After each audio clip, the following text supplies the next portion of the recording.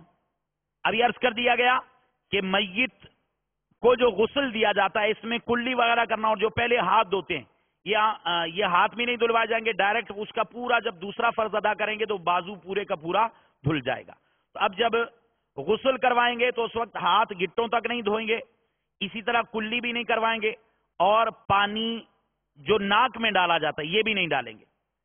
البتہ کوئی کپڑا یا روئی کا وہ پھوریری بولتے ہیں، روئی کی پھوریری، روئی کا ٹکڑا، یہ بھگو کر اس کے ہونٹوں پر، ہونٹوں کے اندر کے مقام پر، اور اسی طرح اگر دانت ہیں دانتوں پر پھیر دیا جائے، مسوڑوں پر پھیر دیا جائے، اور ناک کے جو نتنے ہیں ان پر یہ گیلا کپڑا یا روئی کی پھوریری ہے یہ پھیر دی جائے.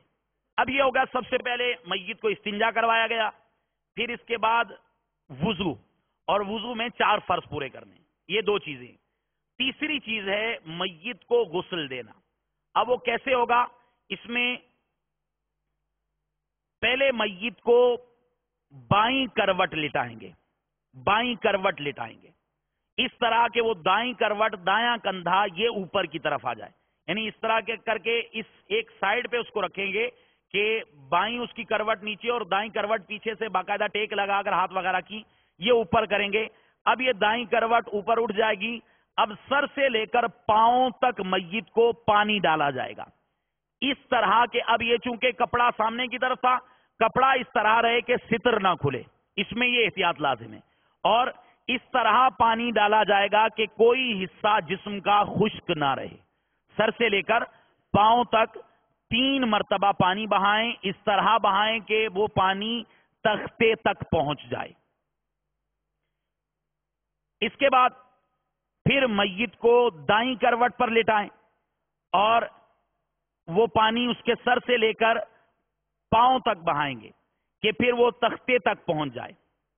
اور یہ عام طور پہ جو غسل دیا جاتا ہے اس میں یہ مخصوص بیری کے پتے ڈالے جاتے ہیں، جو عام طور پہ یہ جب کفن وغیرہ اور دیگر اس طرح کا سامان لیا جاتا ہے تو اس کے ساتھ عموماً یہ بھی اکثر و بیشتر مل جاتے ہیں.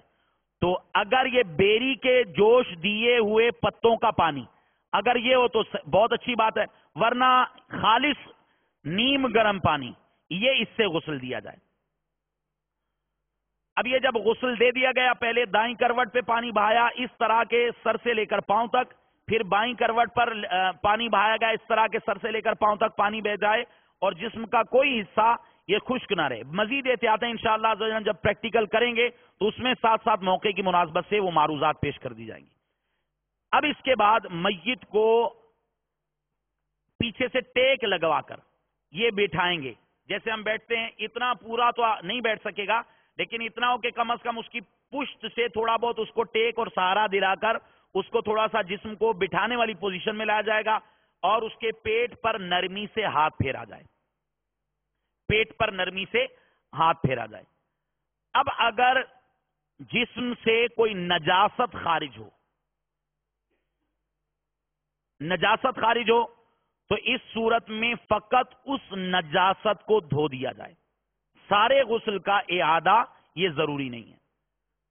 فقط اگر نجاست خارج ہو تو فقط اس نجاست کو بہا دیا جائے، اس کو بہا کر اس مقام کو، اس حصے کو پاک کر دیا جائے، سارے غسل کا اعادہ یہ ضروری نہیں۔ اس کے بعد اس کے بدن کو کسی پاک کپڑے سے، پاک تولیے وغیرہ سے پونچھ لیا جائے۔ پھر اس کے بعد میت کو اٹھا کر وہ کفن والے مقام پر رکھیں گے، اس کا بھی انشاءاللہ تفصیلی طریقہ ہم پریکٹیکلی دیکھیں گے۔ اس میں جو غور طلب بات ہے وہ یہ ہے، جو عرض کیا گیا بار بار، کہ اس میت کے جسم پر اس طرح پانی بہایا جائے کہ بال برابر حصہ بھی خشک نہ رہے۔ اب چونکہ یہ غسل میت یہ فرض کفایہ ہے، تو اب میت خود تو غسل کرنے سے عاجز، لہذا جو غسل دینے والے اسلامی بھائی ہیں ان پر یہ لازم ہے کہ جس طرح زندہ آدمی کے غسل میں احتیاطیں کی جاتی ہیں کہ بال برابر حصہ بھی خشک نہ رہے، تو ممکنہ حد تک کوشش کی جائے گی کہ بال برابر حصہ خشک نہ رہے۔ ایک مرتبہ سارے بدن پر پانی بہانا فرض ہے، ایک مرتبہ سارے بدن پر پانی بہانا فرض ہے، اور 3 مرتبہ سنت۔ جہاں غسل دیں مستحب ہے کہ پردہ کر لیں کہ سوائے نہلانے والوں اور مددگاروں کے دوسرا کوئی نہ دیکھے۔ نہلانے والا با طہارت ہو، یعنی اس نے وضو وغیرہ کیا ہو، نہلانے والا با طہارت ہو۔ بہتر یہ ہے کہ نہلانے والا میت کا سب سے زیادہ قریبی رشتہ دار ہو، بہتر یہ ہے کہ نہلانے والا میت کا سب سے زیادہ قریبی رشتہ دار ہو۔ اب اس میں شریعت مطہرہ کی حکمت پر غور فرمائیے۔ اگر باپ فوت ہو جائے تو بیٹا اس سے یقیناً محبت کرے گا، وہ باپ کو جب اس کو کروٹ دلائے گا بڑے پیار محبت سے، نرمی سے، جبکہ جو پروفیشنل غسال ہیں، جو عام طور پہ ہمارے ہاں جو بلا لیے جاتے ہیں تو بیچارے ہوتے وہ بھی غسل دیتے ہیں، لیکن وہ جو پیار ہے، محبت ہے، شفقت ہے، نرمی ہے، جو جذبہ ایک محبت کا ہے اور وہ اپنے کسی شخص کے بارے میں ہوتا ہے، وہ شاید وہاں پہ نہ پایا جائے۔ تو لہذا یہ جو یہاں پہ مدنی چینل پر یہ جو طریقہ سکھانے کا ایک مقصد ہے، ایک تو یہ وجہ تھی کہ یہ غسل میت فرض کفایہ ہے، اس کی ہمیں ضرورت درپیش آتی رہتی ہے، اور اس کے ساتھ ساتھ ایک اہم شے وہ یہ ہے کہ جب ہمارے گھر کے اندر کبھی کوئی ایسی صورت درپیش آئے تو ہم میں اتنا کانفیڈنس ہونا چاہیے، اتنا اعتماد ہونا چاہیے کہ ہم اپنے اس قریبی عزیز کو سنت کے مطابق غسل دیں۔ اور غسل دینے کی فضیلت کیا ہے؟ سنن ابن ماجہ شریف کی حدیث مبارکہ ہے، حضرت مولا مشکل کشا شیر خدا علی المرتضی کرم اللہ تعالی وجہہ الکریم سے روایت ہے، میرے آقا صلی اللہ تعالی علیہ وسلم کے فرمان معظم کا مفہوم ہے، سرکار فرماتے ہیں جس نے کسی میت کو غسل دیا، اس کو کفن پہنایا، اس کو خوشبو لگائی، اس کو کندھا دیا، اس کی نماز جنازہ ادا کی، اور جو خامی یا عیب دیکھا اس کو چھپایا، اور جو خامی یا عیب دیکھا اسے چھپایا، وہ گناہوں سے اس طرح پاک ہو گیا جس دن ماں کے پیٹ سے پیدائش کے وقت پاک تھا۔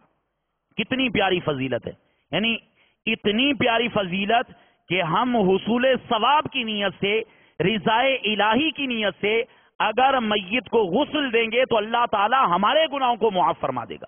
اب غور فرمائیے، گھر کے اندر میت ہو جائے تو غسل کسے دینا چاہیے؟ اپنے بیٹے کو دینا چاہیے۔ باپ فوت ہوا تو بیٹا دے، بھائی فوت ہو گیا تو دوسرا بھائی دے۔ انشاءاللہ عز و جل صلہ رحمی کا ثواب بھی ملے گا، اور انشاءاللہ عز و جل دین و دنیا کی بے شمار برکتیں اللہ تبارک و تعالی عطا فرمائے گا۔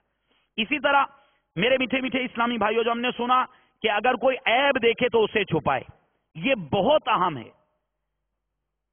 اسی وجہ سے فقہائے کرام فرماتے ہیں کہ نہلانے والا معتمد شخص ہو کہ پوری طرح غسل دے. ایک تو غسل کے مسائل آتے ہیں، اس پر اعتماد ہو کہ غسل صحیح طریقے سے دینا آتا ہے. نہلانے والا معتمد شخص ہو کہ پوری طرح غسل دے اور جو اچھی بات دیکھے، مثلا چہرہ چمک اٹھا یا میت کے بدن سے خوشبو آئی تو اسے لوگوں کے سامنے بیان کرے. مثلا چہرہ چمک اٹھا یا میت کے بدن سے خوشبو آئی تو اسے لوگوں کے سامنے بیان کرے. اور کوئی بری بات دیکھے، مثلا چہرے کا رنگ سیاہ ہو گیا یا بدبو آئی یا صورت یا اعضاء میں تغیر آیا، یا صورت یا اعضاء میں تغیر آیا، اعضاء کی حیت بدل گئی، تو اسے کسی سے نہ کہے. اور ایسی بات کہنا جائز بھی نہیں، اور ایسی بات کہنا جائز بھی نہیں کہ حدیث میں ارشاد ہوا اپنے مردوں کی خوبیاں ذکر کرو اور اس کی برائیوں سے باز رہو. اپنے مردوں کی خوبیاں ذکر کرو اور اس کی برائیوں سے باز رہو. اپنے مردوں کی خوبیاں ذکر کرو اور اس کی برائیوں سے باز رہو. اسی وجہ سے فقہا فرماتے ہیں کہ مستحب یہ ہے کہ جب غسل دیا جا رہا ہو تو چونکہ عام طور پر جو طبعی موت لوگ مرتے ہیں یا کوئی بیماری، اندرونی بیماری ہے، کینسر ہے، کوئی اور اس طرح کا مرض ہے، تو یہ جو اسلامی بھائی غسل میت کا جنہیں تجربہ ہے تو ان کو یہ شاید اس چیز کا مشاہدہ ہوگا کہ اللہ تبارک و تعالی ہم سب کے حال پر رحم فرمائے. بسا اوقات میت کے جو جسم ہے اس سے بدبو آتی ہے، یعنی پیٹ کے اندر کھانا تو ظاہر سی بات 2-4 گھنٹے میں سڑ جائے گا. اب میت کے وہ پیٹ کی طرف سے بدبودار ہوا سی خارج ہوتی ہے تو اس کی وجہ سے ارد گرد بدبو آتی ہے. تو اسی وجہ سے فقہا فرماتے ہیں کہ جب غسل میت دیا جائے تو مستحب یہ ہے کہ ارد گرد کوئی خوشبو سلگا لی جائے تاکہ اگر بدبو وغیرہ آئے بھی تو خوشبو اتنی غالب ہو کہ اس بدبو کا کسی کو پتہ نہ چل سکے. یعنی مرنے کے بعد بھی مسلمان کے عیب کو چھپانے کا شریعت مطہرہ اتنا اہتمام فرماتی ہے. اب اس سے ہمیں درس عبرت حاصل کرنا چاہیے کہ اپنے زندہ بھائیوں کے عیوب یہ ہم جو عموماً بیان کرتے ہیں غیبت و چغلی کی صورت میں، مسلمان بھائیوں کو ذلیل کرنے کی صورت میں، تو یہ شریعت مطہرہ کو کس قدر ناپسند ہوگا.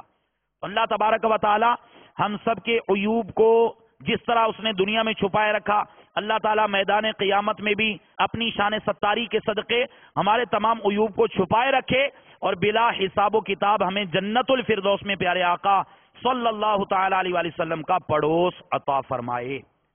صلو علی الحبیب صلی اللہ تعالی علی محمد صلی اللہ تعالی علیہ وسلم صلاۃ و سلام علیک یا سیدی یا رسول اللہ. میٹھے میٹھے اسلامی بھائیوں، یہ تو وہ غسل میت کے چند چیدہ مسائل تھے جو ہم نے سنے. اب انشاءاللہ عز و جل غسل میت کے بارے میں چند اہم مدنی پھول ہم پریکٹیکلی، چونکہ مسجد کے اندر موجود ہیں، غسل کے تمام معاملات ہم نہیں کر سکتے، جو جتنا ممکن ہو سکے گا کوشش کر کے ان احتیاطوں کے ساتھ انشاءاللہ عز و جل ہمارے اسلامی بھائی وہ مدنی پھول پیش کریں گے. آپ بغور دیکھیں گے. اس سے پہلے یہ میں جو مطلب آپ کو حقیقت عرض کر رہا ہوں، ایک تعداد ہے جو غسل میت کو مشکل سمجھتی ہے، جو کفن کاٹنے کو، کفن بنانے کو، پہنانے کو مشکل سمجھتی ہے، لیکن حقیقت ہے آپ اس چیز کا مشاہدہ کرنے کے بعد آئندہ یہ نیت کر لیں انشاءاللہ عز و جل جہاں کوئی میت ہو جائے گی تو اب ایسی نوبت نہیں آئے گی کہ دوسروں کو ڈھونڈتے رہیں گے. کسی کے میت ہو جائے گی انشاءاللہ عز و جل جہاں جہاں شریعت اجازت دیتی ہے. جیسے مرد کی فوتگی ہو گئی تو انشاءاللہ عز و جل ہم اسلامی بھائی خود بڑھ کر انشاءاللہ عز و جل اسلامی بھائی کو غسل دیں گے، اس کے کفن کا اہتمام کریں گے، اور انشاءاللہ عز و جل جو شرعی احتیاطیں ہیں انشاءاللہ عز و جل وہ اس کے ساتھ ملحوظ رکھ کے انشاءاللہ عز و جل حدیث میں بیان کردہ فضیلتیں حاصل کرنے کی کوشش کریں گے. بہت آسان طریقہ ہے. میرے شیخ طریقت امیر اہل سنت بانی دعوت اسلامی حضرت علامہ مولانا ابو بلال محمد الیاس ستار قادری رضوی دامت برکاتہم العالیہ قربان جائیے ان کی ذات پر کہ اس پر فتن دور میں جبکہ ماں باپ دنیاوی تعلیم کا اتنا اہتمام کرتے ہیں، میرا بیٹا دنیاوی اعتبار سے کہیں پیچھے نہ رہ جائے، میرے شیخ طریقت امیر اہل سنت نہ صرف یہ کہ ہمارے ایمان کی حفاظت کے لیے فکر مند رہتے ہیں بلکہ ہمارے اعمال میں ترقی اور ہمیں گناہوں سے بچانے کے لیے ہردم کوشاں رہتے. الحمدللہ امیر اہل سنت نے آپ کی مشہور مایہ ناز تالیف رسائل اطاریہ حصہ اول نماز کے احکام، اس میں امیر اہل سنت نے وضو، غسل اور اس طرح کے نماز کے مختلف مسائل بیان فرمائے. اور اس کے ساتھ ساتھ امیر اہل سنت دامت برکاتہم العالیہ نے اس میں ایک رسالہ امیر اہل سنت کا مدنی وصیت نامہ، یہ اس کے اندر رسالہ موجود ہے. اس میں غسل کے مسائل اور اس کے ساتھ ساتھ امیر اہل سنت نے ایسی پیاری وصیتیں فرمائیں، الوصایا من المدینۃ المنورہ، یہ 40 وصیتیں امیر اہل سنت نے اپنے متعلقین متوسلین کے بارے میں فرمائی. اور اس کے میں یہ روایت بھی بیان فرمائی، میرے آقا صلی اللہ تعالی علیہ وسلم کے فرمان کا مفہوم ہے کہ جو وصیت کر کے مرا وہ عظیم موت مرا، اور فرمایا کہ وہ شہادت کی موت مرا. اتنی بڑی فضیلت ہے. امیر اہل سنت نے اسلامی بھائیوں کی ترغیب کے لیے ایک تو اپنے بعد درپیش آنے والے مسائل کے بارے میں بھی فرمایا، اور اسلامی بھائیوں کی ترغیب کے لیے الحمدللہ اس میں وصیت نامہ تحریر کرنے کی گویا کہ ایک ترغیب بھی دلائی ہے. اور اس کے ساتھ ساتھ غسل میت کا بہترین طریقہ ارشاد فرمایا، بہت آسان طریقہ ہے. ایک دفعہ کسی مبلغ کے ساتھ آپ معاون کے طور پر شریک ہو جائیں، انشاءاللہ عز و جل آئندہ آپ کو اس معاملے میں کبھی مشکل نہیں ہوگی. یہ مدنی وصیت نامہ کے نام سے یہ رسالہ الگ سے بھی مکتبۃ المدینہ سے ملتا ہے. تمام اسلامی بھائی اور مدنی چینل کے ناظرین یہ رسالہ ضرور بالضرور حاصل فرمائیے. تو اس رسالے میں انشاءاللہ عز و جل جتنی معلومات پیش کی گئی یہ کم و بیش تمام معلومات اور اس سے بھی بہت زیادہ مدنی پھول الحمدللہ امیر اہل سنت نے اس رسالے میں تحریر فرمائی. ابھی انشاءاللہ عز و جل غسل میت کا عملی طریقہ انشاءاللہ عز و جل ہم سیکھنے کی کوشش کریں گے. صلو علی الحبیب صلی اللہ تعالی علی محمد. ایک دن مرنا گیا آخر موت ہے، کر جو کرنا ہے آخر موت ہے، جگہ جی لگانے کی دنیا نہیں ہے، یہ عبرت کی جا ہے، تماشا نہیں ہے. اس میں سب سے پہلے توجہ یہ رہے کہ پہلے تو عرض کیا گیا تھا جیسے ہی کسی شخص کی روح بدن سے جدا ہو تو سب سے پہلے یہ ہونا چاہیے کہ اس کے اعضاء سیدھے کر دیے جائیں. یہ اعضاء پہلے سے سیدھے کیے ہوئے ہیں کہ بالکل ٹانگیں سیدھی ہوں، گھٹنوں میں خم نہیں ہونا چاہیے، اور جو بازو ہیں یہ کروٹوں پر سائیڈ کے ساتھ ملے ہوئے ہوں. بازو بھی اگر مڑے ہوئے ہوں گے اور تھوڑی دیر گزر جائے گی تو اب اعضاء سیدھے کرنے میں میت کو تکلیف ہوگی. پھر چونکہ میت کا چہرہ قبلے کی طرف ہونا یہ بہت بڑی سعادت ہے. یہ بار بار مدنی پھول اس لیے عرض کیا جا رہا ہے کہ جب کچھ دیر گزر جاتی ہے تو اعضاء اکڑ جاتے ہیں. اس میں ایک اور مدنی پھول جو اہم مدنی پھول یہ سمجھ میں آتا یہ ہے کہ جیسے ہی کسی کی روح نکلے تو فوراً سب سے پہلے جو اعضاء اپنے درست کیے اس کے ساتھ ساتھ اس کا چہرہ اس کے دائیں کندھے کی طرف کر دیا جائے. اس کا چہرہ اس کے دائیں کندھے کی طرف کر دیجیے. عموماً اسلامی بھائی دائیں اور بائیں کا فرق نہیں سمجھتے. آپ اگر میت کے سر کی طرف آ جائیں گے، اب سر کی طرف کھڑے ہوں، جس طرف آپ پہلا سلام پھیریں گے یہ آپ کا دائیں طرف آپ سلام پھیرتے ہیں یہ آپ کا دایاں کندھا ہے. میت کا بھی یہ دایاں کندھا ہے. آپ میت کا جو چہرہ ہے یہ دائیں طرف کریں گے تو یہ قبلے کی طرف ہو جائے گا. اور یہ میت کا چہرہ قبلے کی طرف ہونا یہ بہت بڑی سعادت کی علامت ہے. اللہ تعالی ہمیں بھی یہ سعادت عطا فرمائے. اب سب سے پہلے وہ پٹیاں باندھ دی گئی تھیں جو فوتگی کے فوراً بعد باندھی گئی. اب سب سے پہلے یہ پٹی کھولی جائے گی، اگر کھولنا ممکن ہو، ورنہ کاٹ دی جائے. اب جیسے یہ پٹی اتاری گئی، یہ اس کی گرہ اس طرح رکھی گئی ہے کہ اس کو آسانی سے کھولا جا سکے. جیسے فیتے کی یا تسمہ ہوتا ہے جوتے کا اس کی گرہ ہے، یہ کھول دیا گیا. اب اس کے بعد میت کے لیے جو کفن لایا جاتا ہے اس میں جو اہم مدنی پھول ہیں وہ یہ ہیں کہ عموماً بازار سے سلے سلائے کفن ملتے ہیں. تو یہ ہم میں سے ہر ایک اسلامی بھائی کو پتا ہے کہ عام طور پر یہ جو لوگ تجارت پیشہ ہیں، یہ عام طور پر اس طرح کے کام کرتے ہیں، تو اس میں ہوتا کیا ہے کہ سنت کے مطابق میت کے قد کے مطابق کفن ہو، یہ بہت مشکل ہے، تو اس میں کمی بیشی ہوتی ہے، تاکہ یہاں تک بھی دیکھا گیا ہے کہ کفنی ایک مخصوص شے ہے، وہ انشاءاللہ ہم اس کے بارے میں بھی سیکھیں گے۔ کفنی جو ہے وہ آگے سے تو گھٹنوں تک ہوگی اور پیچھے سے بسا اوقات یہ کمر تک ہوتی ہے، یہ حالت ہے، مطلب وہ اسی حالت میں کفن دیا بھی جاتا ہے۔ تو مسنون جو کفن ہے، اس کے حصول کے لیے بہترین طریقہ یہ ہے کہ تھان بازار سے لے لیا جائے، اور جیسے طریقہ عرض کیا جائے گا اس کے مطابق بآسانی آپ کفن تیار کر سکتے ہیں۔ تو سب سے پہلے جیسے میت موجود ہے، میت کے جسم سے وہ کپڑے وغیرہ الگ کیے جائیں گے، اس کے بعد میت کے بدن پر چادر ڈالی جائے گی۔ یہ سفید ٹکڑا تھا، لیکن جیسے ہم نے سنا ترغیب کے اندر کہ امیر اہل سنت نے ارشاد فرمایا کہ بہتر یہ ہے کہ کتھئی چادر یا ڈارک کلر کی چادر، اور وہ بھی ڈبل کر کے ڈالیں تاکہ جب پانی ڈالا جائے گا تو اس کے ستر کے اعضاء نہ چمکیں۔ میت کے ستر کے اعضاء کی حفاظت کرنا یہ جو غسل دینے والے ہیں ان پر لازم ہے۔ اب سب سے پہلے یہ اوپر کپڑا رکھ دیا گیا، اس کے بعد کپڑے اتارے جاتے ہیں میت کے، اس میں یہ رہے ازار، تو جیسے یہ شلوار ہے، پاجامہ، یہ تو بآسانی ہاتھ اندر داخل کر کے اس کو کھولا جا سکتا ہے اور آرام سے یہ نکل سکتا ہے۔ اب میت کی تکلیف یہ مقدم ہے، میت کو تکلیف کم سے کم ہو، اس صورت میں اس کا لباس اتارا جائے۔ اگر تو میت کے لباس اگر سیدھا اترنا ممکن ہو، اب مال ضائع نہ ہو، اس بات کو ہی ملحوظ رکھنا ہے۔ اگر لباس ویسے اتر سکتا اور اس میں کم تکلیف ہو، کم اذیت ہو، تو لباس صحیح اتار لیا جائے، وگرنہ اب بعض صورتیں جیسے ہمارے یہ آستین وغیرہ سلتے ہیں تو اس کے اندر یہ سلائی ہوتی ہے، اگر یہ شرعی احتیاطیں اگر آپ کر لیں تو زیادہ اس میں فائدہ ہے۔ تو اس میں جو آپ کی یہ سلائیاں ہیں، یہ اگر کوشش کریں گے تو یہ بآسانی ایک طرف کی سلائی اگر ادھیڑ دیں گے تو یہ کرتا آرام سے اتر جائے گا۔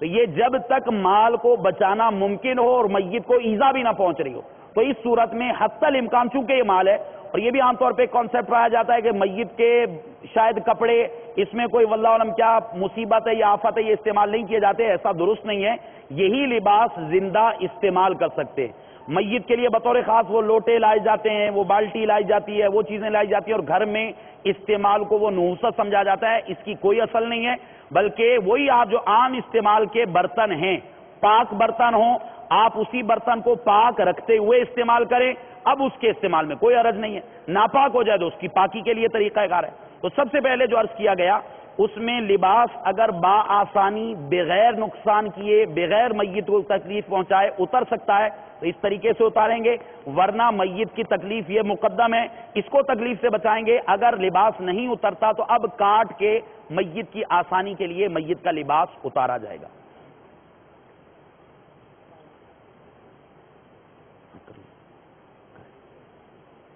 اب یہ تصور کر لیں کہ اس طرح یہ میت کے کپڑے نہیں اترے تو اس کو الگ کیا جا رہا ہے۔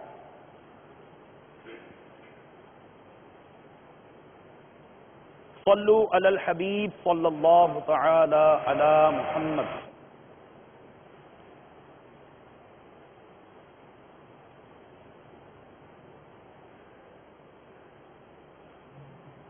اب یہ تصور کر لیں کہ یہ کرتا اتر گیا، اور اسی طرح ازار کے نیچے جو لفافہ یہ کپڑا اوپر کا کپڑا ہے، یہ کپڑے کے نیچے سے ہاتھ ڈال کے وہ ازار وغیرہ ازار بند کھول کے تو یہ میت کا جو ہے وہ شلوار وغیرہ اتار دی گئی۔ اس کے بعد جو کفن کے لیے کپڑا لایا جاتا ہے، اس کپڑے کے کاٹنے کا مخصوص انداز ہے، یہ ایک لفافہ ہے، یہ وہی بالکل سیدھا کپڑا ہے، اس کو جب ہم نے کاٹا تو اس کا انداز ملاحظہ فرما لیجئے، یہ کونے پہ آپ اس انداز پہ ہاتھ اپنا رکھ کے جتنا آپ کے ہاتھ کا سائز ہے اتنا آپ نے، یہ پورے کا پورا یہ چوڑائی میں کپڑا ہے، اب اتنا جتنا آپ کا ہاتھ کا سائز ہے اتنا آپ ہاتھ کا سائز رکھ کے اس کو یہاں سے کاٹیں گے کپڑے کو، یہ بالکل ایسے ہی کٹا ہے، اس کو یہاں سے کاٹ کے اس کو ڈبل کر لیا، اب یہ اس طریقے سے سائیڈوں سے اس کے سلائی ہو گئی تو یہ لفافہ بن گیا۔ یہ لفافہ وہ ہے جو غسل دیتے ہوئے ستر پر ہاتھ نہ لگے، اس کے لیے تیار کیا گیا، یہ اتنا ہو کہ کم از کم آپ کی کلائی تک آ جائے، پھر اوپر سے اس کو یہ کسی دجی وغیرہ سے باندھ دیا جائے۔ اب سب سے پہلے میت کو استنجا کروایا جائے گا۔ اس میں طریقہ کار یہی ہے کہ غسل دینے والا بائیں ہاتھ پر یہ لفافہ چڑھا لے گا، اور اس کے بعد میت کی ٹانگوں کی ہیئت ایسی کی جائے گی کہ جیسے کپڑا ہے تو کپڑے کے اندر سے ستر کے مقام تک ہاتھ پہنچ سکے۔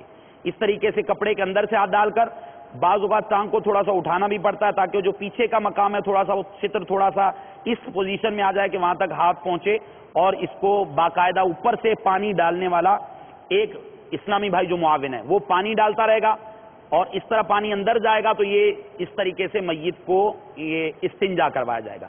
اس میں بطور خاص ایک دو احتیاطیں اگر ملحوظ رہیں گی تو اس میں امید ہے زیادہ فائدہ ہوگا کہ عموماً جیسے عرض کیا گیا کہ میت کے پیٹ میں اگر کوئی کھانے پینے کی شے موجود ہے، یا اگر کوئی جیسے ایسی بیماری ہے جو پیچیدہ بیماری اندرونی بیماریاں ہوتی ہیں جس سے جسم گل سڑ جاتا ہے، تو یہ بھی بارہا کے تجربات ہیں، دیکھا یہ گیا ہے کہ میت کے منہ کی طرف سے جسم جب حرکت دی جاتی ہے تو منہ کی طرف سے وہ مواد، خون، پیپ یا گندا پانی یہ بہتا ہے۔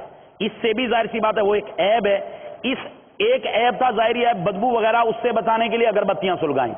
اب یہ بھی عیب ہے، اس سے بچانے کے لیے جو احتیاط سمجھ میں آتی ہے کہ میت کے سرہانے کی جانب جو تختہ ہے، تختے کے سرہانے کی جانب وہ دو اینٹیں آپ رکھ لیں، دو اینٹیں آپ ایک دائیں طرف ایک بائیں طرف رکھیں گے تو سر تھوڑا سا اوپر ہو جائے گا، سر اوپر ہوگا تو اب وہ مواد وغیرہ یا بدبو یا یہ چیزیں انشاءاللہ عز و جل یہ نہیں نکلیں گی۔ ایک احتیاط یہ۔ دوسری احتیاط، عموماً ہمارے ہاں اسلامی بھائیوں کو عام طور پہ جب وضو کرتے ہیں، غسل کرتے ہیں تو پاکی ناپاکی کے معاملات کا خیال نہیں رکھتے۔ یہ یاد رکھیے، پاکی ناپاکی کے مسائل کا سیکھنا ہم پر فرض ہے، اور ہر وہ احتیاط کہ جس کی وجہ سے مثال کے طور پر اگر بے احتیاطی کے باعث جسم ناپاک ہو رہا تھا، بے احتیاطی کے باعث کپڑے ناپاک ہو رہے تھے، بے احتیاطی کے باعث کوئی پاک چیز ناپاک ہو رہی تھی، تو اب ہمیں اس کی اہمیت اور قدر کے مطابق احتیاطی تدابیر اختیار کرنا بعض اوقات فرض ہوتا ہے اور بعض اوقات واجب ہوتا ہے۔ اب جو اسلامی بھائی غسل دے رہے ہیں تو جو معاون ہے اس اسلامی بھائی کو آپ مخصوص کر دیں کہ یہ ایک ہاتھ سے مطلب وہ مگ سے پانی وغیرہ جب ڈالے تو وہ پانی ڈالنے کے بعد وہ نہ مگ کو نیچے رکھے نہ اس کو کہیں اور ایسی جگہ لگنے دے کہ جس کی وجہ سے کوئی ناپاکی کے قطرات وغیرہ اس بالٹی کے اندر جائیں۔ پہلی احتیاط یہ۔ دوسری احتیاط یہ ہے کہ جب پانی عام طور پہ گرم کیا جاتا ہے، وہ بیری کے پتوں والا پانی، جب یہ نارمل کنڈیشن میں آتا ہے تو اب اس کیا کیا جاتا ہے، اگر وضو نہیں ہے، ہاتھ دھلے ہوئے نہیں ہے تو پانی چیک نہیں کر سکتے، پانی مستعمل ہو جائے گا۔ تو اس لیے جو اسلامی بھائی غسل میں معاونت کر رہا ہے اس کو سب سے پہلے باوضو ہونے کے لیے آپ کہیں وضو کا مشورہ دیں، وضو کر لیا تو اب اس کے بعد ان کو کہیں کہ آپ کا کام فقط یہ مگ ہاتھ میں رکھنا اور بالٹی کے پاس رہنا ہے، آپ مگ سے لوٹے کے اندر پانی ڈالتے رہیں گے اور لوٹا اتنا بالٹی سے دور رکھا جائے، بعض اوقات جسم سے نجاست خارج ہوتی ہے اور کسی ضرورت کی بنا پہ بسا اوقات احتیاط اس میں بھی کریں کہ جس لوٹے سے آپ غسل دے رہے ہیں اس کو بھی نیچے نہ رکھیں۔ یہ اسلامی بھائی پانی دے رہے ہیں، پہلے سب سے پہلے استنجا ہوا، اب جیسے انہوں نے اپنے دوسرا معاون ہے وہ ایک اسلامی بھائی غسل دے رہا ہے، ایک اسلامی بھائی پانی مطلب لوٹے کے اندر ڈال رہا ہے، اور ایک اسلامی بھائی معاونت کرتے ہوئے پانی ساتھ ساتھ بہائے گا۔ اب سب سے پہلے استنجا ہو گیا، استنجا کے بعد یہ جو دھجی ہے بعض اوقات امکان یہ ہے کہ یہ نجس ہو جائے گی، اگر نجس ہو گئی کوئی ایسی صورت ہے تو اب یہ ساتھ میں ایک ایسا ڈسٹ بن وغیرہ یا ایسا شاپر آپ رکھیں جس کے اندر یہ دھجیاں آپ ڈالتے جائیں۔ اب یہ استعمال اس کا ہو گیا، یہ ڈال دیا اندر، اب اس کے بعد اپنے ہاتھ اچھے طریقے سے نیچے کر کے دھو لیں، ہاتھ دھونے کے بعد اب نماز کی طرح وضو کروایا جائے گا۔ تو وضو کے اندر کیا ہے، سب سے پہلے وضو کے 4 فرض ہم نے سیکھے ہیں، وہی 4 فرض پورے کیے جائیں گے۔ تو سب سے پہلے اب یہ ان کا چہرہ ہے، چہرے پر ایک اسلامی میں پانی ڈالیں گے اچھی طرح اور نرمی سے محبت اور شفقت کے ساتھ یہ ملتے ہوئے گویا پورا ان کا چہرہ دھو رہے ہیں، اس طریقے سے کہ پیشانی کے بال جہاں عادتاً جمتے ہیں وہاں سے لے کر ٹھوڑی کے نیچے تک ایک کان کی لو سے دوسرے کان کی لو کے درمیان اس پورے حصے پر اچھی طرح آپ نے پانی بہانا ہے۔ یہ پانی بہ گیا، اس کے بعد یہ پہلا فرض ادا ہو گیا۔ اس کے بعد اب دوسرے فرض ہے دونوں بازو کوہنیوں سمیت دھونا۔ پہلے دایاں بازو دھلے گا، وہی دایاں بازو جس طرف چہرہ ہے میت کا، اب یہ دایاں بازو جس طرح وضو میں دھوتے ہیں بعینی وہی طریقہ ہوگا، آپ انگلیوں کے پوروں سے دھونا شروع کریں گے، یہ نرمی سے پانی ڈال رہے ہیں اور نرمی کے ساتھ یہ انگلیوں کا خلال وغیرہ کرتے ہوئے اچھے طریقے سے کوہنیوں سے اوپر، یہ آدھی جو آپ کا یہ کوہنیوں کے اوپر کا حصہ آدھا بازو یہاں تک دھو لیں اس کو، 3 مرتبہ اس کو دھو لیا جائے۔ پھر یہ دوسرا بایاں بازو، اس کو بھی اسی طرح دھوئیں گے۔ یہ پانی بہتے پانی کے حکم میں، تو اگر آپ نے 1 مرتبہ بھی دھو لیا تو یہ 3 مرتبہ دھونے کے قائم مقام ہے، تو اس پہ اچھی طرح پانی بہا لیں کہ کوئی حصہ خشک نہ رہے۔ یہ دوسرا فرض ادا ہو گیا۔ اس کے بعد تیسرا فرض ہے چوتھائی سر کا مسح کرنا، تو سر کو آپ اچھی طرح پانی ڈالتے ہوئے، وہ یہ تصور کریں پانی ڈالا جا رہا ہے، اچھی طرح پانی ڈالنے کے بعد یہ سر دھل گیا، سر کا مسح ہو گیا۔ پھر اس کے بعد چوتھا فرض ہے دونوں پاؤں ٹخنوں سمیت دھونا۔ اب یہ دونوں پاؤں اچھے طریقے سے پانی ڈالتے ہوئے جو سنت طریقہ ہے اس کے مطابق دونوں پاؤں یہ دھو لیے جائیں گے، یہاں تک یہ دونوں پاؤں یہ ٹخنوں سمیت دھل گئے، آدھی پنڈلی تک دھو لیں تو یہ زیادہ بہتر ہے۔ امید ہے یہاں تک تو سب کو سمجھ میں آ گیا ہوگا۔ سب سے پہلے کیا کرنا ہے، جو احتیاطیں عرض کی گئی وہ احتیاطیں ملحوظ رکھنی ہے۔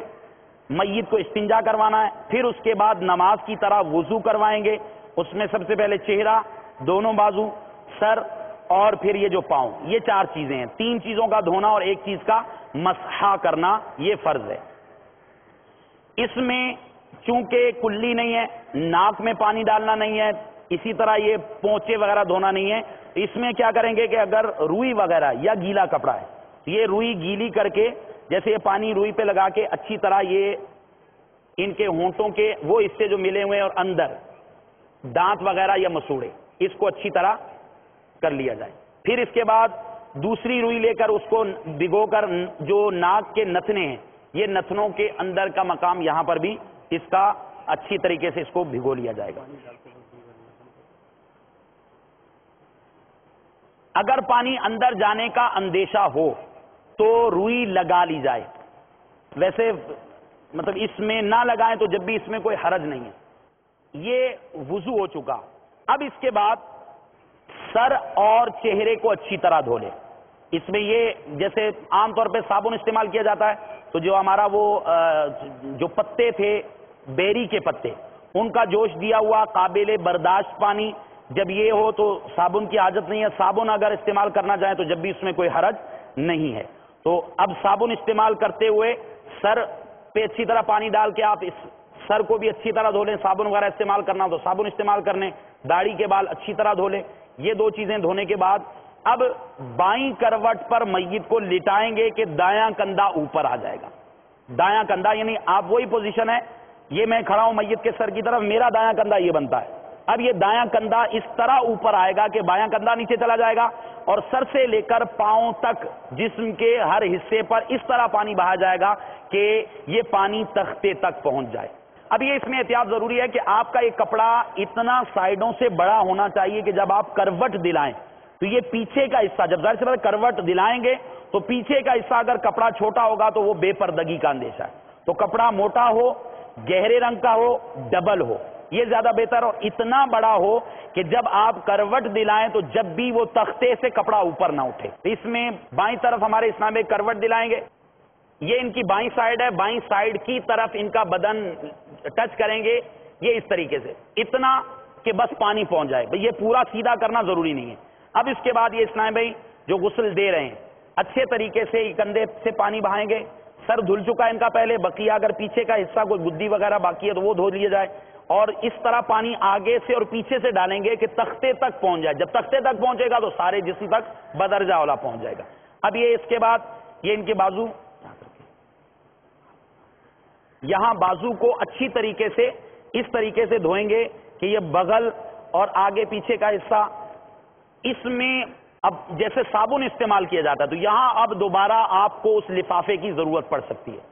تو یہ دوبارہ لفافہ رکھتے ہوئے اگر اندر صابن وغیرہ لگانا چاہیں یا پانی اندر پہنچانا چاہیں تو رانوں کے جو ملا ہوا مقام ہے یہاں پانی پہنچنا مشکل ہے، تو تھوڑا سا رانے کھولنی بھی پڑیں گی اور رانوں کے اندر ہاتھ ڈال کے اچھے طریقے سے آگے پیچھے سے بلا حائل میت کے جسم کو نہیں چھو سکتے، جو ستر کا مقام ہے بلا حائل ستر کے مقام کو نہیں چھو سکتے۔ کپڑا ہے تو یہ بیچ میں حائل ہے، اس صورت میں اس کو چھونا درست ہے۔ اب اس طریقے سے یہ پورے کا پورا پانی اس طریقے سے بہائیں گے کہ جسم کا ایک ایک حصہ بالکل بھیگ جائے، یہ پورے کا پورا بائیں کروٹ پہ لٹا کر دائیں کروٹ پہ پانی اس طرح ڈالا گیا کہ ہر حصے تک پانی پہنچ گیا. اب وہ دائیں طرف نیچے آ جائے گی اور بائیں کروٹ اوپر آ جائے گی.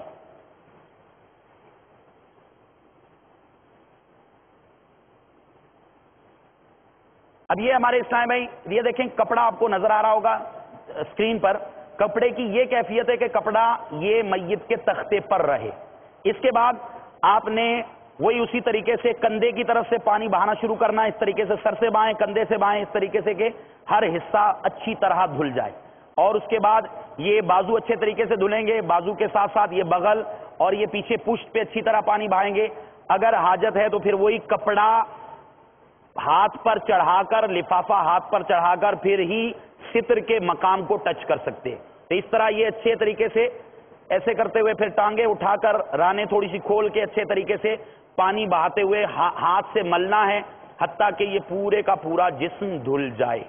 صلو علی الحبیب صلی اللہ تعالی علی محمد صلی اللہ تعالی علیہ وسلم صلاۃ و سلام علیک یا سیدی یا رسول اللہ. یہ پورے کا پورا غسل ہو گیا. اس کے بعد غسل جب ہو جائے تو اب کیا کرنا ہے, نرمی سے میت کو اٹھانا ہے اور پیٹ پر نرمی سے ہاتھ پھیرنا ہے. یہ تھوڑا سا ان کو اوپر, یہ پورا سٹنگ پوسچر تو نہیں بن سکتا, اتنا ہو کہ تھوڑا سا اوپر آ جائیں, نرمی سے پیٹ پر ہاتھ پھیریں گے. اگر نجاست خارج ہو تو اب کیا کریں گے, نجاست کو دھو دیا جائے گا. اس طریقے سے اتنا پانی بہا جائے کہ اب غالب گمان ہو کہ اب نجاست کا اثر باقی نہیں رہا. تو اب جب نجاست کا اثر باقی نہیں رہا تو انڈرسٹوڈ ہے یہ پاک ہو گیا. اب اس صورت میں وہ دوبارہ غسل کے اعادے کی حاجت نہیں, دوبارہ غسل دینے کی ضرورت نہیں. یہ غسل مکمل ہو چکا. اب غسل کے بعد کفن پہنانا یہ ایک اہم شے ہے. کفن پہنانے سے پہلے کفن بنانا یہ اس سے بھی اہم ہے. عموماً جو ہمارے یہاں مارکیٹس میں کفن ملتے ہیں, کپڑے ملتے ہیں, اس میں یہ بھی یاد رکھیے گا کفن کی کیفیت کیا ہونی چاہیے, کفن کس طرح کا ہونا چاہیے. فقہائے کرام فرماتے ہیں کہ کفن وہ بہتر ہے, وہ کفن مستحب ہے کہ جو مرد جمعہ اور عیدین کو جو کپڑا پہنتا تھا اس کپڑے کا کفن مستحب ہے. یعنی ظاہر سی بات ہے جمعے کو اور عیدین کو آدمی اچھے کپڑے پہننا پسند کرتا ہے, اچھی کوالٹی کے کپڑے پہننا پسند کرتا ہے. تو جو کپڑا وہ اس کیفیت میں پہنتا تھا وہی کپڑا پہنا جائے, اس لیے کہ سرکار دو عالم صلی اللہ تعالی علیہ وسلم کے فرمان کا مفہوم ہے کہ اپنے مردوں کو اچھے کپڑوں میں کفناؤ, اس لیے کہ مردے یہ اچھے لباس کے سبب دوسروں پر فخر کرتے ہیں. تو اس چیز کو بھی مردے ایک دوسرے میں محسوس کرتے ہیں. تو اب وہ کپڑا ہو جو اچھا. عورت کے لیے وہ لباس کے جو عورت میکے پہن کر اپنے والدین کے یہاں پہن کر جانا پسند کرتی ہے تو ایسا لباس ہو. اب بہتر جو ہے وہ مستحب یہ ہے کہ سفید لباس ہونا چاہیے. اس کے بارے میں سرکار دو عالم صلی اللہ تعالی وسلم نے حدیث طیبہ میں یہ ترغیب بھی دلائی کہ اپنے مردوں کو سفید کپڑے میں کفناؤ. تو اب یہ بہتر یہ ہے کہ سفید کپڑا ہو. اب عموماً ہمارے یہاں مارکیٹ میں جو کپڑے ملتے ہیں وہ چھوٹے عرض کے بھی ملتے ہیں. اس کا عرض بعض اوقات اب تو شاید 1 گز رہ گیا ہے, 1 گز عرض والا بھی ہے. اب یہ ہمارا چوڑے عرض کا یہ ہم نے کپڑا اسپیشلی منگوایا ہے. اب یہ کم و بیش میں رکھتے 1.5 گز ہے, شاید 1.5 گز ہے یا اس سے زیادہ, پونے 2 گز ہوگا شاید. تو اب اتنا چوڑا کپڑا ہوگا تو اس میں آپ کو سلائی کی ضرورت نہیں پڑے گی. یہ اہم چیز ہے. تو اگر آپ جب بھی خدا نہ خواستہ ضرورت ہو, حاجت ہو, تو کفن سینہ عام طور پہ لوگ اسے مشکل سمجھتے ہیں, مشکل نہیں ہے. اگر کپڑا زیادہ چوڑا لے لیں گے تو اس میں آپ کو آسانی رہے گی, اس میں درمیان میں سلائی کی حاجت نہیں. اور یہ آپ فرض کر لیجئے کہ کپڑا یہ کم عرض والا ہے, بالفرض ہمارا تو عرض پورا ہے, آپ بھی بڑے عرض والا کپڑا ہی لیجئے. بالفرض اس کا عرض پورا نہیں ہے, جیسے اتنا عرض ہے. اب آپ کیا کریں گے, 2 کپڑے آپ نے درمیان میں جو ہماری یہ لائن ہے اس لائن والے حصے سے بیچ میں سے سلائی کر لینے, کوئی مشکل نہیں ہے. یہ 2 چادریں ہوں گی, یہ 2 چادریں بیچ میں سے سلائی ہو جائیں گی, وہی جب کھلے گا تو یہ ہمارا پورے کا پورا وہ کفن کا ہی کپڑا بن جائے گا. امید ہے یہ سمجھ میں آ گیا ہوگا سب کو. اب سب سے پہلے میت کا جو سائز ہے وہ لیں گے, اس میں دھاگے وغیرہ سے یا کسی بھی چیز سے, یا ایک اندازہ ہے 6 فٹ, تو آپ 6 فٹ لے لیں. دھاگے وغیرہ سے میت کے سر سے لے کر پاؤں تک ایک دھاگے سے میت کا قد ناپ لیں. وہ قد ناپنے کے بعد آپ نے بالفرض یہ ایک اندازے کے لیے عرض کر رہا ہوں, یہ دیکھیے جیسے ہمیں میت کے قد کا اندازہ کرنا ہے. اب یہ میت کا قد ہے. اب اتنا ہم نے قد، تھوڑا سا آپ چاہیں تو ایک دو انچ زیادہ فالتو رکھ لیں، اس میں کوئی حرج نہیں ہے.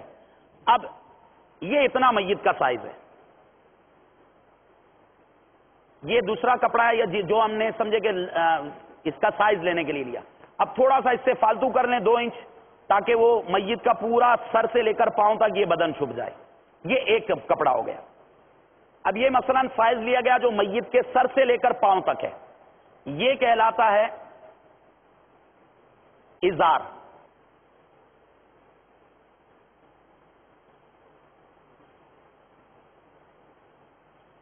اب یہ سر سے پاؤں تک پورے کا پورا یہ کپڑا ہے جو میت کے قد کے برابر ہوگا. ایک تو یہ کپڑا ہے.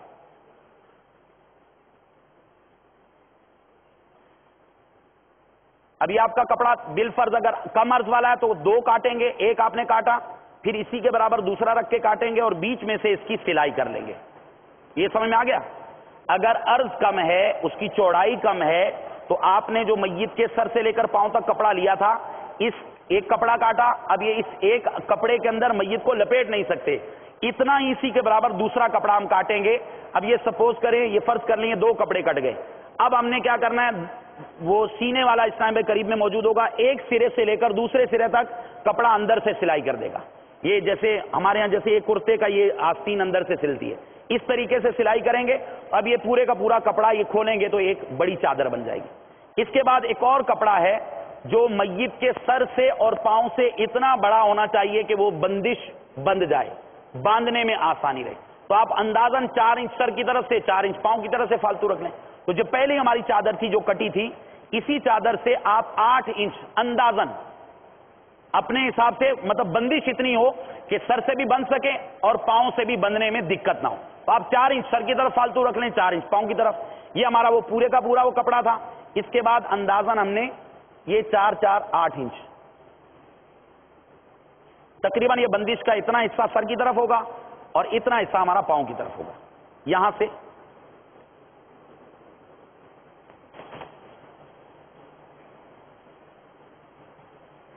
اب یہ 2 چادریں ہیں. ایک وہ چادر ہے جو میت کے قد سے بڑی ہے، اتنی بڑی کہ جو باندھنے میں آئے گی. ایک وہ چادر ہے جو میت کے سر سے پاؤں تک. اب یہ تیسرا کپڑا وہ ہے کہ جیسے ہی ہمارا کرتا ہے بالکل سیم وہی کرتے کا انداز ہوگا، لیکن یہ جیسے کرتے کے چاک ہیں، یہ چاک نہیں ہوں گے. آپ یہ فرض کر لیں یہ کرتا ہے اور کرتے کی یہ سلائیاں نہیں ہیں اور یہ بازو نہیں ہے. اتنا کرتا پیچھے سے آئے گا اور بیچ میں سے گلا بنے گا اور آگے بھی آدھی پنڈلی تک ہو، یہ بہتر ہے. تو یہ بالکل سیم ہمارے کرتے والی طرز ہے. اس کو قمیص بھی کہتے ہیں، کفنی بھی کہتے ہیں. تو قمیص کتنی ہوگی، کفنی؟ آپ نے میت کا جو سر کا حصہ ہے یہ یا تو آپ ناپ لیں، کندھے سے لے کر آپ آدھی پنڈلی تک کسی کپڑے سے ناپ لیں، دھاگے سے ناپ لیں. اب یہاں سے آدھی پنڈلی یہاں تک آ رہی ہے. اب یہ کپڑا ہوگا جو نیچے سے آئے گا اور گلا بنے گا بیچ میں. میت میں مرد کا گلا وہ کندھے کی طرف کاٹا جاتا ہے. اب یہ دوسرا کپڑا اس کے اوپر آ جائے گا. جیسے یہ دیکھیے یہ ان کا یہاں سے لے کر یہاں تک آ رہا ہے آدھی پنڈلی. اب اس کو ڈبل کر لیں.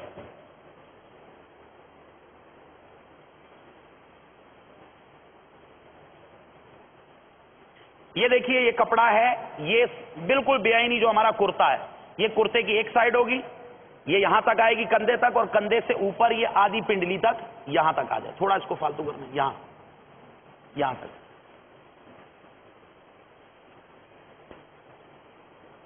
یہ وہ کفنی ہے جو بے آئینی بالکل کرتے کی طرح ہے. جیسے میں نے عرض کیا تھا یہ کرتا آپ یہ فرض کر لیجئے، دیکھیں سامنے کرتے کا حصہ ہے، یہاں پہ سلائیاں ہوتی ہیں. جیسے یہ چاک ہے، چاک یہ جو کلی بھی بولتے ہیں اس کو، چاک فرض کریں اس میں نہیں ہے، اور یہ بازو نہیں ہے. بالکل وہی کرتا ہے سیم. یہ ایک حصہ آگے کا اور ایک حصہ پیچھے کا. ہمارے چونکہ کپڑے کا عرض بڑا تھا تو اس لیے اس کو کاٹ لیا گیا. اگر سنگل عرض والا کپڑا تو وہ اس طرح اتنا ہوگا تقریباً، اور یہ پورے کا پورا آگے پیچھے آ جائے گا. اب آپ نے یہ اتنا رکھا ہے کہ آگے پیچھے دونوں طرف کم از کم پنڈلی تک آ جائے. اب اس میں گلا بنانا ہے. گلا کیسے بنے گا؟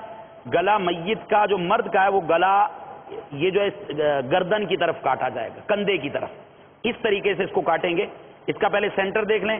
جو سینٹر ہے سینٹر میں ہلکا سا اسے وہ کٹ لگائیں گے.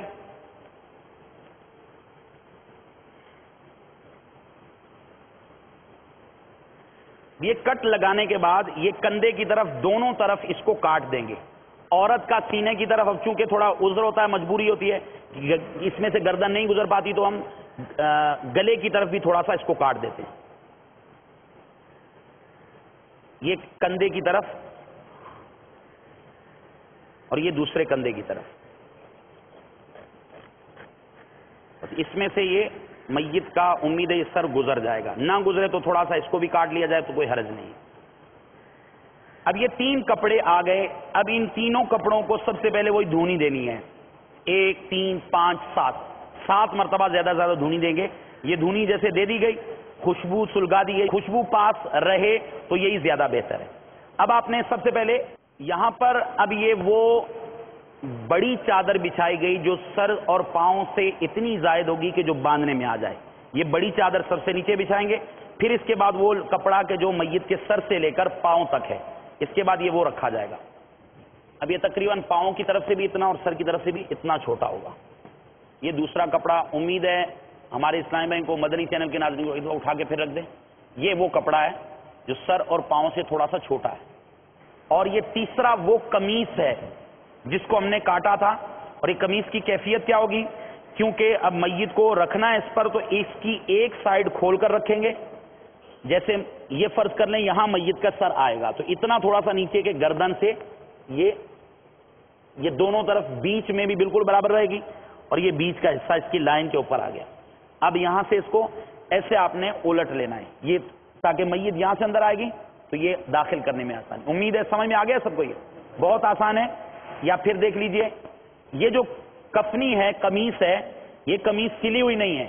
اب یہ اس کا چونکہ اس کے اندر میت کا وہ سر داخل کرنا ہے, تو اس کے لیے کیا صورت ہوگی کہ اوپر کا حصہ جو اوپر آئے گا اس کو ہم پہلے لپیٹ کے ایک سائیڈ پر اوپر کی جانب کر لیں گے, یہاں کر لیں گے, اور یہ نیچے والا حصہ ہے. اب میت کو یہاں پر رکھنا ہے. اس سے پہلے وہ دھجیاں ہیں, وہ دھجیاں آپ جو اس سے باندھا جاتا ہے, وہ دھجیاں اگر کمر کے نیچے ایک دھجی رکھی جاتی ہے, وہ دھجی رکھ لیں گے تو آپ کو آسانی ہوگی میت, تاکہ پہلے جب میت کے رکھنے سے پہلے وہ دھجی رکھ لی جائے تاکہ تکلیف کم سے کم. یہ دھجی تقریباً کمر تک آ جائے گی.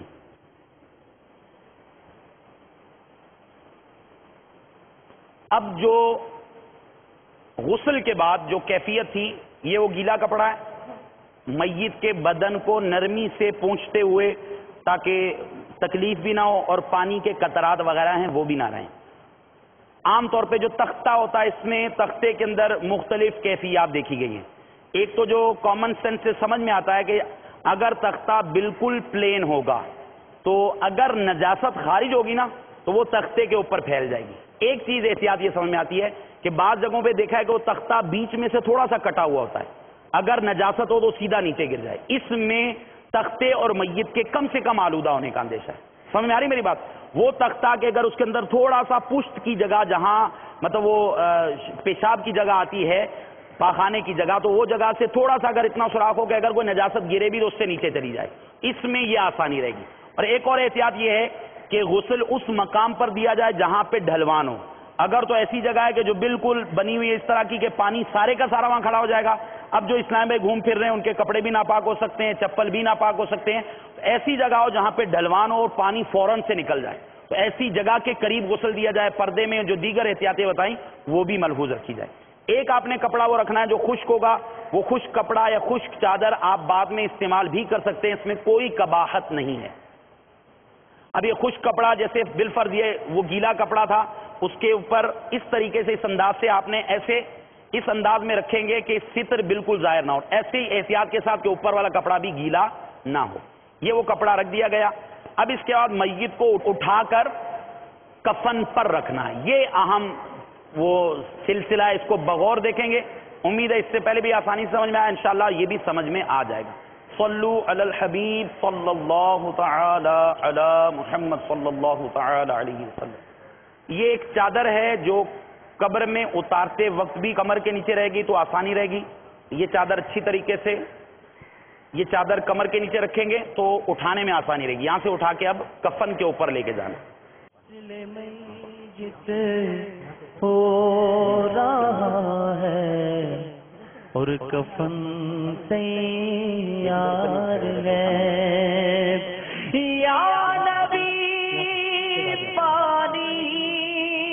سے سارا جسم میرا دھل گیا، یا نبی پانی سے سارا جسم میرا دھل گیا، نام اعمال کو بھی غسل اب درکار ہے۔ صلو علی الحبیب صلی اللہ تعالی علیہ وسلم۔ اب جب یہ کفن پر رکھا جائے گا تو یہ چونکہ سر کا حصہ تھوڑا سا اوپر ہوتا ہے، اس لیے اسے احتیاط سے یہ گلے میں سے یہ کفنی کا حصہ گزر جائے۔ یہ کفنی کا پہنانے کا طریقہ، اس میں نیچے جو کپڑا ہے اس کو ہٹا دیا جائے۔ اب یہ پورے کا پورا ان کا جسم آ گیا۔ اب اعضائے سجود جو ہے، موضع سجود، ان مقامات پر یہ عطر وغیرہ لگا لیں، خوشبو ہو وہ لگا لیں، کافور ہو تو وہ لگا لیا جائے۔ خوشبو جیسے اعضائے سجود ہے، پیشانی ہے، پیشانی پر اس کو لگا لیا جائے، ہاتھ ہیں تو ہاتھ پر، ہاتھ نکال کے ہاتھوں کے مقام پر، اور یہ ٹخنے۔ اب اس میں ایک احتیاط جو میرے شیخ طریقت امیر اہل سنت بانی دعوت اسلامی نے مطلب ایک مدنی ذہن عطا فرمایا، مدنی پھول عطا فرمائے کہ پیشانی پر بسم اللہ الرحمن الرحیم لکھ لی جائے، اور وہ لکھنی کس سے ہے؟ یہ روشنائی سے یا انک سے نہیں لکھی جائے گی، بلکہ سیدھے آپ کی شہادت کی انگلی ہے، انگشت شہادت، اس کے اشارے سے بسم اللہ شریف لکھی جائے۔ تو اس میں بسم اللہ شریف لکھیں گے، یہ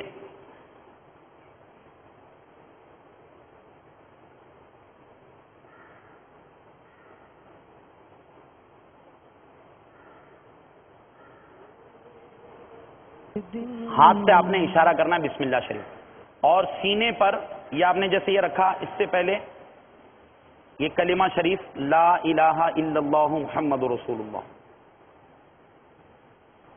ایک دن مرنا ہے آخر موت ہے۔ یہ کلمہ شریف ہاتھ کی جو آپ کی شہادت کی انگلی ہے اس سے لکھیں گے۔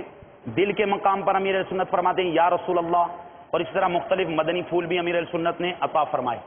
آپ کو میں مدنی وصیت نامہ، اس میں امیر اہل سنت دامت برکاتہم العالیہ، اس کا صفحہ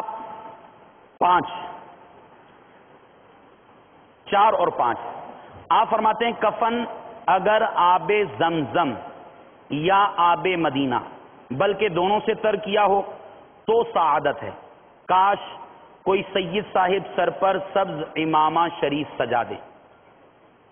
تو علماء کے لیے اس امامہ شریف کی اجازت لکھی گئی ہے۔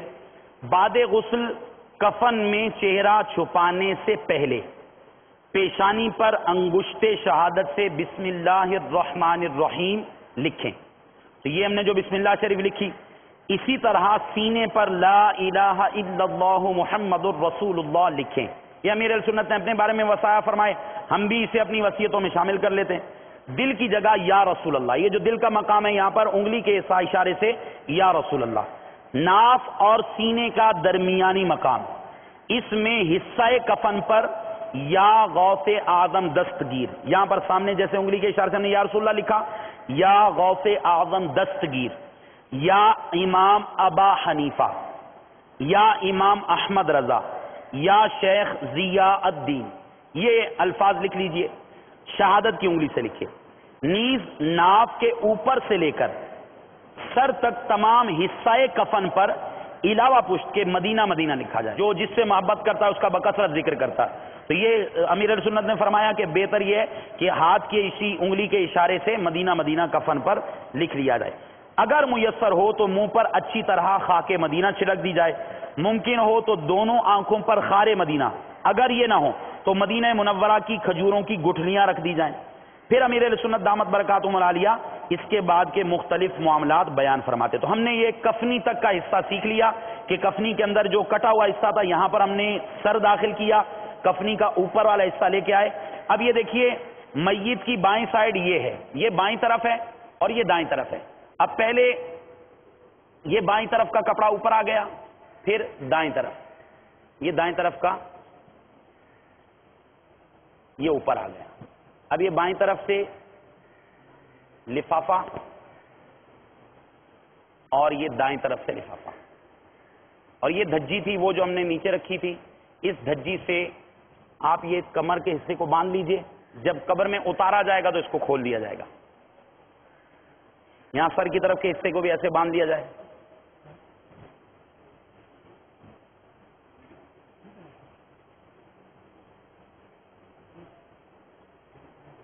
گرا اس طرح کی لگائیں گے بآسانی کھل جائے. یہ پورے کا پورا اب کفن کے اندر میت کو لپیٹ دیا گیا. اس کے بعد اس میں ایک احتیاط، جو میت کی چارپائی یا ڈولی بولتے ہیں اس کو، تو اس میں عام طور پر بعض جو ہیں وہ دونوں طرف سے کھل جاتی ہیں، جو سائیڈیں ہوتی ہیں اس کی.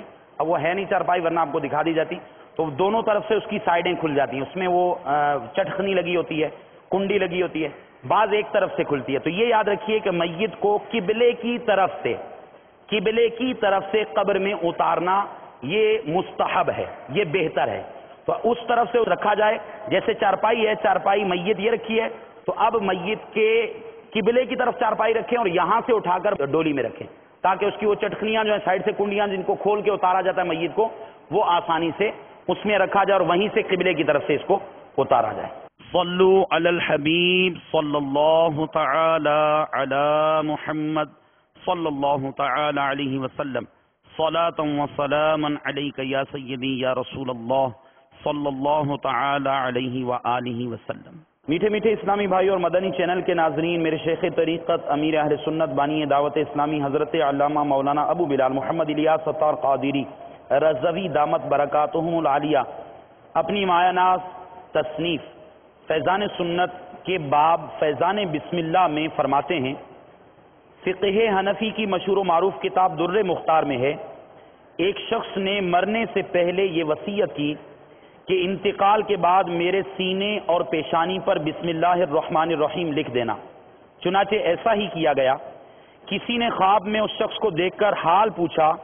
اس نے بتایا کہ جب مجھے قبر میں رکھا گیا، عذاب کے فرشتے آئے، جب پیشانی پر بسم اللہ شریف دیکھی تو کہا تو عذاب سے بچ گیا. اسی طرح امیر اہل سنت فرماتے ہیں جب کوئی مسلمان فوت ہو جائے تو بسم اللہ الرحمن الرحیم وغیرہ ضرور لکھ لیا کریں. آپ کی تھوڑی سی توجہ بیچارے مرنے والے کی بخشش کا ذریعہ بن سکتی ہے، اور میت کے ساتھ ہمدردی کی نیکی آپ کی بھی نجات کا باعث بن سکتی ہے.